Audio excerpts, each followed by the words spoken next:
First of all, I believe that this issue in the United States will be dealt with, and common sense will prevail.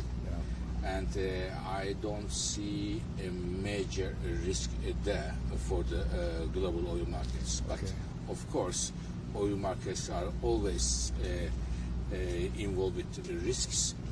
When I look at the next few months to come, on one hand, we see a strengthening of oil demand growth, mainly driven by China. So we expect this year global oil demand may increase slightly more than 2 million barrels per day, of which 60% of this growth expected to come from China alone. This on the demand side.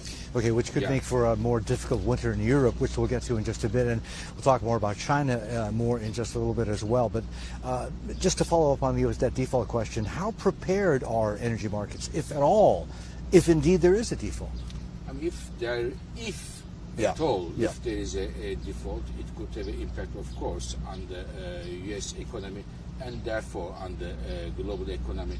This would bring the oil demand down, and this would, at the end of the day, will bring the prices down. But still, I want to come back, and I believe that it is not so likely that we will see a default in the United States. I'm sure the IEA people, though, and you've got a lot of very smart people working for you, have modeled the what if. I have 400 very smart people. Yes, I'm sure. So I'm sure you've modeled the what if. You know, we've surged above 80, we've come back down to about 75 today as we speak. If there's a default, how low could prices go? I would avoid to give you a precise number, but we could expect to see a significant drop in the oil prices, if at all we see such a default. Below the historical average of 60? I would expect that this situation will be avoided.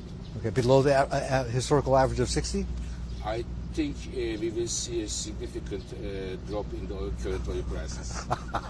Okay, let's move on. And you know, you've been quoted recently saying that, and I think you already started talking about it, because of the limited amount of new gas coming online, and if China's rebound continues to be strong, or if China's rebound is strong, it could eat up pretty much most of that excess gas, right? Which could leave Europe in a tougher position in terms of supplies. But are you not comforted by the fact that as far as stocks go, I think Europe is at about 60% right now, today, which is about 3 times higher than they usually are at this time of year? To be honest with you, credit to European countries. They did a good job. Also a bit help of the weather last winter in Europe.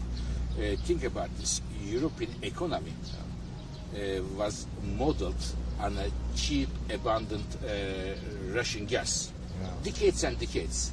In 1 year, Europe was able to transform its energy markets, reduce the share of Russian gas less than 4%, and still European economy didn't go to a recession, and yet European emissions did decline, the CO2 emissions. A good story for Europe. And again, Europe is going strong, and we see, as you mentioned, the gas storage levels are very decent levels. There are 3 risks for Europe, but still not out of the woods, Europe yet. One, if Chinese demand is much more stronger in the second half of the year. Second, if we see an extreme winter, very cold winter. And third, Europe still gets some Russian gas. If it is cut for political reasons, we may still see some challenges for the next winter in Europe.